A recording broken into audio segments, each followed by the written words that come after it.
actually, I've never asked you this. I'm like, how do you think about climate change and climate disruption and what we know is coming, you know? When we wrote our proposal for the Truth, Racial Healing, and Transformation work, and that question that was asked to us around, envision your community without racism, right? What is your vision of a future community in Hawaii in particular, because that's where we are, without racism?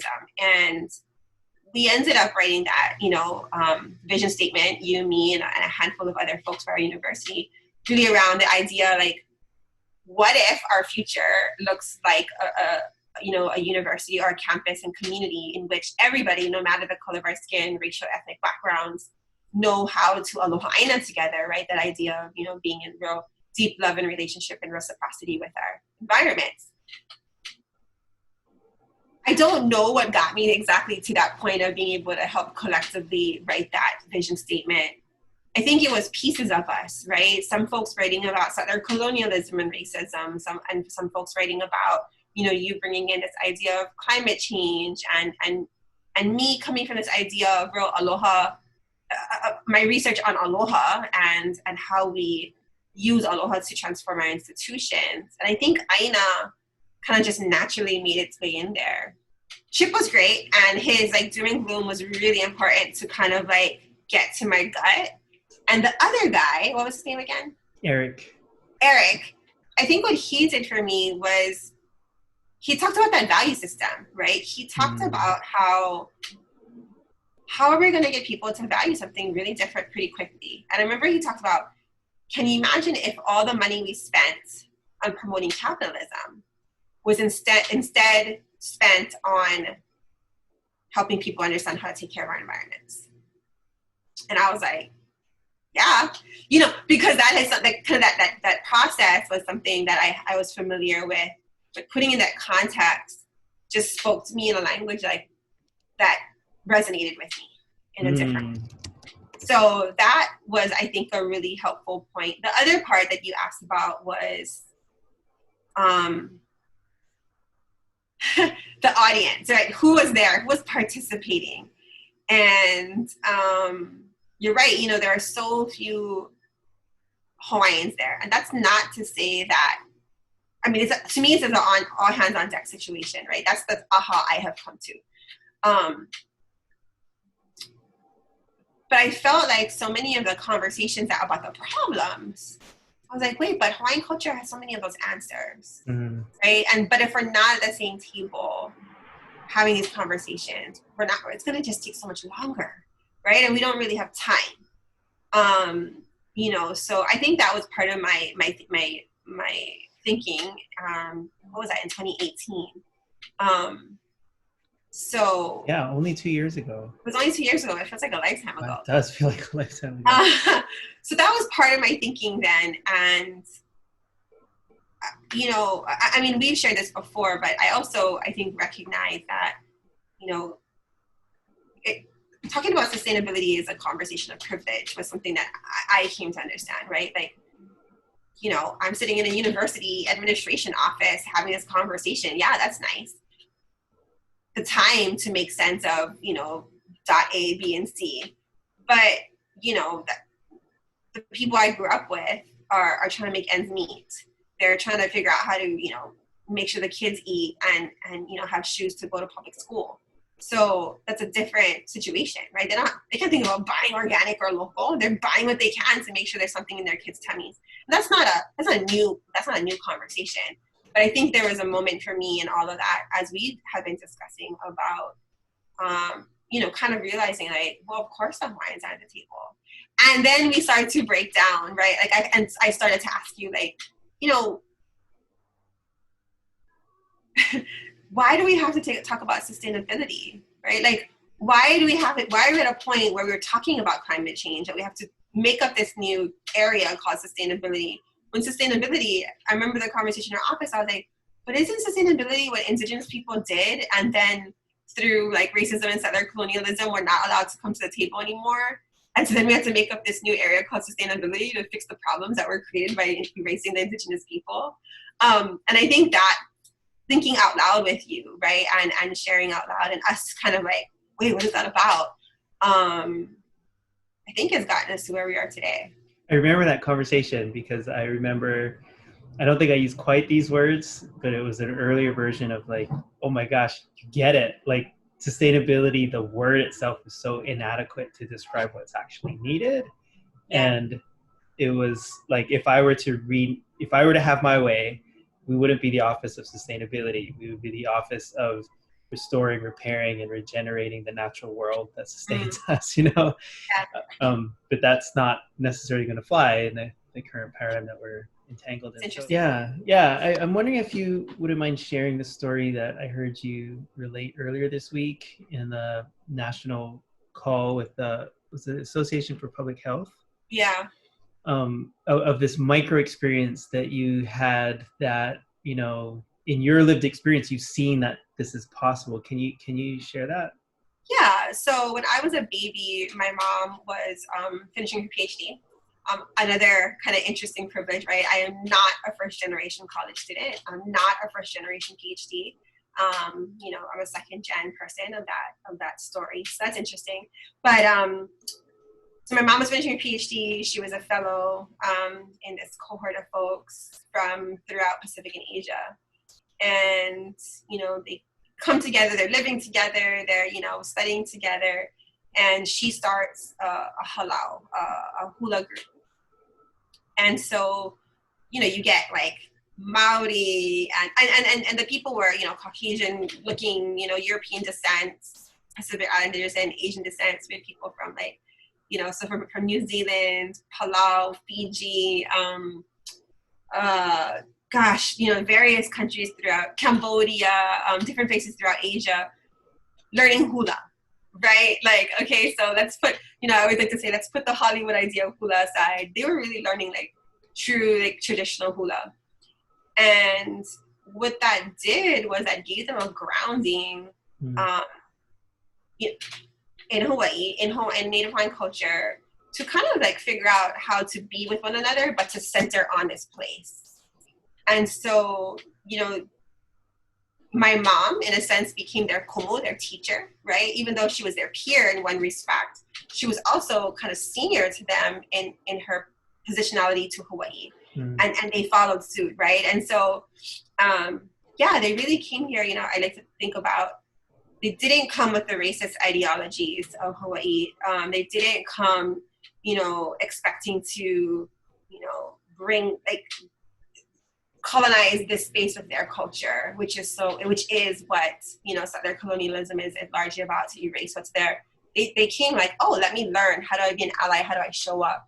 And I think a huge part of that, and this is part of what I studied in my PhD research, is grounding in cultural practice. You know, there's nothing better, I think, than if you want to learn about the ways of a place, to ground it, like to actually get involved in a cultural practice. And that has proven with a kumu, with a teacher that is also grounded, right? Like that's important. You know, and I have seen that show up over and over again in spaces where that really proves to be beneficial. And, you know, you see people, I mean, like my halau, the hula group I dance for, and many, many others, it's not just Hawaiians. But you're showing up, the ground rules are rooted in Hawaii, and you learn a certain way to be in relationship with each other in this place. And I think that's a really, you know, as we think about how we're going to take care of these places together, how we're going to take care of Island Earth together, you know, how do we gather, you know, back to Eric's point about how are we going to figure out a new value system. It's you know, I want to quote like Manu Meyer, right? It's not new NEW, but really KNEW, in terms of like, we knew this already, but how do we help others, right? I don't know many places on Earth anymore that are just the indigenous people of that place, right? Hawaii for sure is not. We can judge that, and we can go all the way down that pathway, and folks do, and that's an important space to go. But I think where we have landed, you and me and our team, is like, if we're here and we are, you know, benefiting from the way Hawaii takes care of us, the earth, the air, the water, you know, how do we reciprocate oh, guess what? Actually, we don't have to go figure that out on our own. How do we learn those values? I think returning to cultural practices where we're invited is really a beneficial way. And we've seen that, right? Like even in small bites, right? Like taking people to the lo'i, just to, like a taro patch, to a taro garden, and getting in aina, like actually putting your feet in the earth, is so transformative. That's not to say that's cultural practice. That's like the beginning of a cultural practice. But even that little step alone is so transformative for people. So what if we were doing that every day, right? That makes me think of the, I'm not sure who to attribute this quote to, but we are all equal in the mud, It's like the ultimate equalizer. Well, and especially if you're trying to be connected, and I will be the first one to say, right? Like, I don't get in the mud every day. So I have a lot to learn from my husband who's not from here, because he's in the mud here just about every day, right? Planting taro, tending the garden, while I'm, doing the administrative work in the university, trying to teach these values, trying to get them into policy. He's actually living it. And so I have lots to learn from him. And vice versa, right? We keep teaching each other. And I think that's the point that's really beautiful. And I think about, some of the things we're talking about here, we can probably drop as links into this talk. There's so many threads that we could explore in what you just shared. And I do want to follow the thread around positionality in just a moment. Before we do, I was thinking of a quote from David Orr in one of his more recent books. I think this was from Active Hope, and where he essentially lands. And, David, he's, widely considered like one of the forefathers of sort of the whole sustainability in higher education movement, right? Yeah. Before LEED was a thing, there was the buildings that David was building in Oberlin. And where he essentially lands, has landed after essentially spending his whole life looking at these issues, is we have to change the hearts and minds of people. I'm paraphrasing him. And I got to spend a day with him in Oberlin a year or two ago. It was really fascinating for me, having done this work with you and our team through the TRHT work at Mānoa, and kind of realizing like how quickly, you were already there. You had, when I showed up, when you invited me to, help support with the application, your whole dissertation is around, how do we, what's the words that you use? Create fearless leaders of Aloha Aina. Is that the terminology? At the time, I wasn't using Aloha Aina, just Aloha, yes. Fearlessness in our Aloha. Yeah. And like, so that is something that is like, just you embody. And my experience of you is that your whole familial genealogy, like, of course, that's how you show up in the world, because that's like how your lived experience, your life experience has shaped you. From, being a small kid in your mom's office on campus, working to, increase Native Hawaiian representation at the university. And then here's this other, white privileged male, deep thinker, right? Committed practitioner, radical academic, leaves academia, comes back, a highly outspoken critic of academia, and he lands at the same place, and he has different language to express these same concepts that I'm experiencing on both sides, which should bring us back to this notion of positionality. And even in the example you gave of like you and your husband's relationship, and how there's this dynamic fluidity of like, oh, well, look, if we're talking about policy and institutional transformation, well then, like, he got to listen to me. But if we're out in the mud, then I got to listen to him. And it's because of your lived experiences and how that shapes you to make you closer to that knowledge, that embodied knowledge.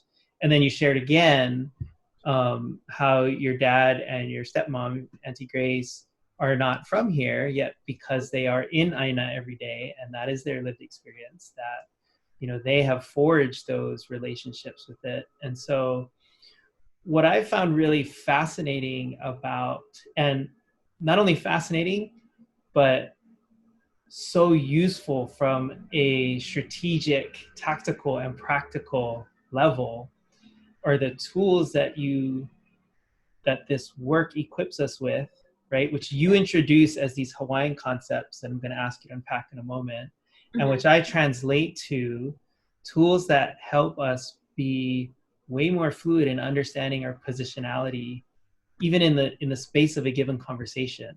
And so it gives me more tools to be more effective in knowing how best to show up in a dynamic situation, and knowing when to defer and when to invite, and knowing when to sort of stand strong in what my lived experience has helped me to do. So positionality was a word I learned from you, a lovely academic word. But can you introduce us to the sort of core Hawaiian concepts that the University of Hawaii's expression of the truth, racial healing, and transformation work are sort of built around? Yeah, and I think yes, and I want to say, you know, they were around long before I was around, and you know, when I was first making sense of them for my dissertation work, which was really like, how are we going to transform? So, you know, as you know, but our audience probably won't know, you know, our flagship Mānoa Research One University has in our mission, in our strategic plan, to become a Hawaiian place of learning, right? And we can unpack that word for a long time. I like to kind of summarize it in saying, you know, Hawaiian place of learning is a place that is both responsive to the needs, but also the assets of Native Hawaiian communities, including our students, staff, faculty, and folks outside the campus. So responsive to Native Hawaiian communities, and also rooted, right, reflective of Indigenous Hawaii as an entire campus. That anybody who comes to our campus leaves understanding more about Indigenous Hawaii, our value systems, our history, our culture, our language, right? Like, if you go to Japan, you're going to want to come back knowing something more about Japan, right? If you come to Hawaii, right, there's an assumption that, especially if you go to the state university, you would know something more about, like, you know, real Hawaii. So when I was asking that question, part of my question was, how do we do that? How do we become a Hawaiian place of learning when we're predominantly non-Hawaiian, right? Mm-hmm. You can look at that any way you want to define predominantly non-Hawaiian space. Staff, faculty, students, we're all, you know, a minority of those numbers.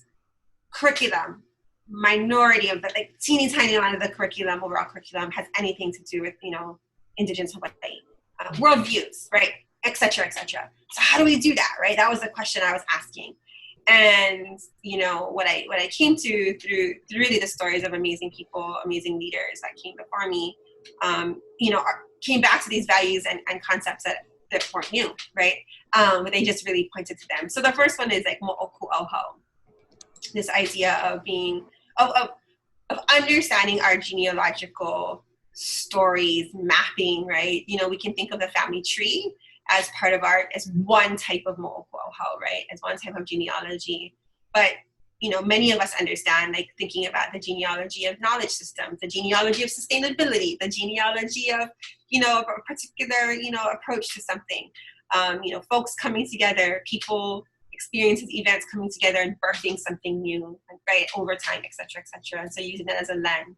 Yes. If I may, one of the key learnings that I'm still practicing, but it's been really useful, is this expansion, in my mind anyway, of the utility of this word mo'oku oho, or as I understand it, genealogy, and thinking about genealogies in terms of like genealogies of knowledge systems, you know, is like, so one of my cultural practices, I'm like about this much Chinese, like, and so I had cultivated a practice of martial arts and the healing arts, the yin and the yang, like daily practitioner for the better part of 10 years.